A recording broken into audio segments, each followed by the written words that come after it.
Kom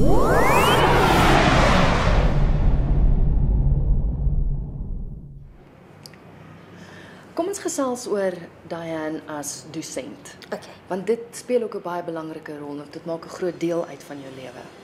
It's something I've done for a number of years. In fact, I'm quite embarrassed to go back through that number, but it must be getting on close to 20. And it's something which I consider an absolute privilege. I can perhaps say that because I've never been a full-time lecturer, so I've never had to deal with the massive administrative component. But to work with young people, to work with minds that are fresh and exciting, is an absolute wonder. I don't have children of my own, but just talking to students and finding out where their heads are at is really an enlightening experience. The things that interest them, the things that motivate them. I mean, I often think it's like taking a torch and walking around an attic. You ask them to explain their ideas and they just open out, and all the things that matter to them and their sort of subcultures leak out of them. And yes, I enjoy my teaching. I think the students might say otherwise. I tend to be a fairly strict lecturer, and that history drags on behind me. So perhaps they get a lot less pleasure out of it than I do. But I actually really enjoy working with other people's headspaces and ideas. So wat spesifiek is dit? Is daar spesifieke vakke wat jy gee? Want ek weet jy het nou genoem jy was al by verskillende plekke gewees. I've always taught drawing and then printmaking, but printmaking in terms of etching. So I'm comfortable teaching what I do. I think to teach something that you don't do is a little bit of inconsistent, and that I wouldn't want to work in a medium or try and teach a medium that I don't work with. Also because I'm passionate about transferring information. It's really important. Something like printmaking, certainly etching, is quite a specific skill-based process. And it really matters to me that the number of people out there can continue that tradition. I studied at Wits many years ago, and I was taught by an old Italian guy called Giuseppe Catania, who'd come over he was a prisoner of war, and he taught us very traditional etching techniques. If they could have taught us to mine the zinc and the copper and roll the plates, I'm sure we would have done that as well. And I thought it was a privilege to learn that craft. So transferring skills and craft is something important to me as well. What the students do with it or don't do with it doesn't matter, but it's that attempt to prolong an understanding of a medium. Yeah. Daar's hierdie oulike storie wat rondloop dat jy heel party kunstenaars geleer het hoe om borste te teken.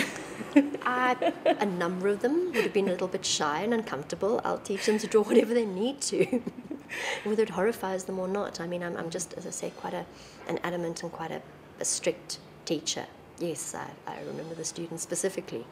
It was Henk, and yes, he was, I think, a little bit worried to even look at them, far less draw them. But I think that's the thing of giving people confidence, because drawing is a language, it's a skill, and if you can impart a skill, you empower the people that you're helping, and they might resist it and hate the sort of critique that you offer, which is never against the person, it's always against, and it's suggesting improvements in the work.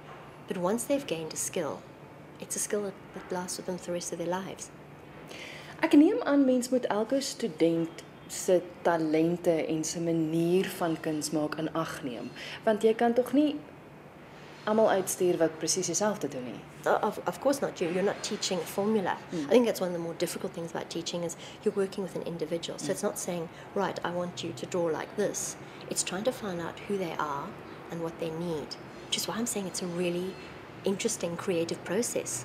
It's like going around with a torch in their heads and finding out exactly what they need from the course or the process and trying to enable them to gain what they want from it.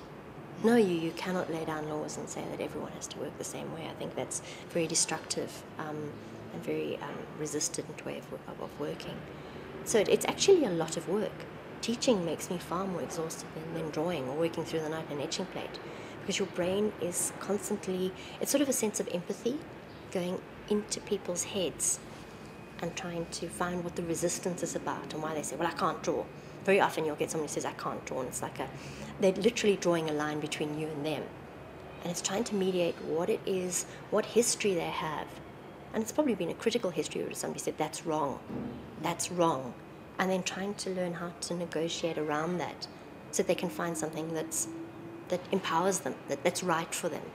So that's really what teaching is. It's negotiating a minefield of psychological hang-ups and worries and just kind of weaving your way through and trying to give that person a path that they can take somewhere, or again not.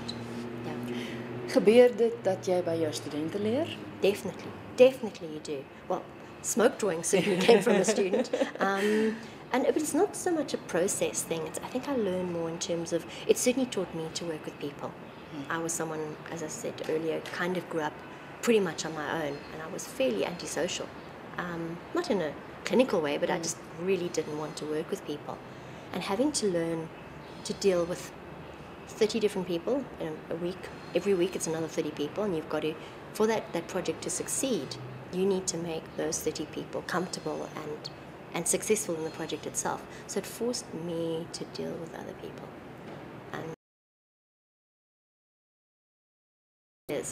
And try and get into their heads. No, I have contact with many of the people that I taught for the last extended period of years. They become friends. So they go from being students to friends. Yeah.